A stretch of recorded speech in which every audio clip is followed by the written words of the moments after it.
Hello everyone, welcome back with another video. In this video, we are going to tell you about other practices which works for data production in VM. Okay, so let's get started. Here's I have opened the page and the scrolling text you see here, meeting retention goals. Okay, in this video, we are going to show you, we are going to explain three types of retention: short term, medium term, and long term. So let's get started.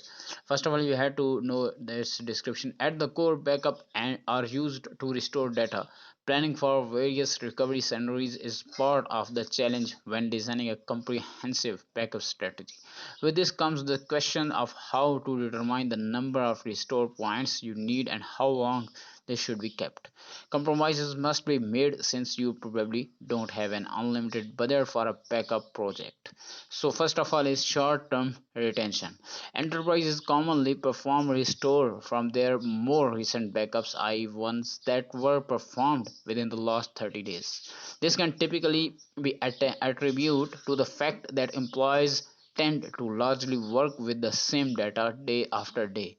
This means that errors can be typically found in a relatively short amount of time and restored from recent backups are required. With this in mind, writing these restore points to a relatively fast mid-gem like solid state drivers or high performance spinning disk is a common practice. This approach will allow for quicker backups since the data is written to disk faster than on a traditional spinning disk. Additionally, when you perform a restore, the road operations can be significantly quicker, thus helping you achieve your RTO. So next one is medium term retention. Okay, and in this, keeping all your restore points on a high performance storage array isn't always feasible for medium or long term retention. Challenges surrounding hardware budget, storage may density, heating, cooling, and physical space constraints also make it unrealistic. Many organizations opt for secondary storage to house their medium to long term retention points.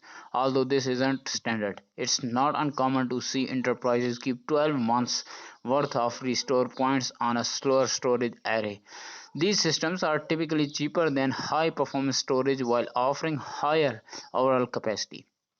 Achieving data is typically achieved in one of the two ways. The first method is typically based on the life's age. If a life has not been altered for after a pre-defined period of time, the backups for that file can be moved to a secondary storage tier to free up capacity on the primary storage. This process works under the assumption that if a file has not modified in a while, it is a less likely be restored. However, if data is automatically moved based on its time period, then you may wind up in a situation where your only backup copy is sitting on secondary storage. This can potentially result in longer restore times. So now moving to third one, long term retention. Tape as a medium for long-term retention is one of the most cost-effective methods available. The cost per GB of data is noticeably lower than that of a traditional hard drive and practically a solid-state drive. This medium also tends to be reliable when properly stored and maintained. Lastly, the physical dimensions allow for highly density storage capacity in a physical space. In part due to these benefits, it is commonly used as a part of grandfather father son retention scheme, where certain copies, e.g., weekly, monthly, yearly, etc., are kept for specified periods. So these are the things from where you can get a point that how short term, medium term, and long term retention works, and in which platform, in which procedure you have to start your working.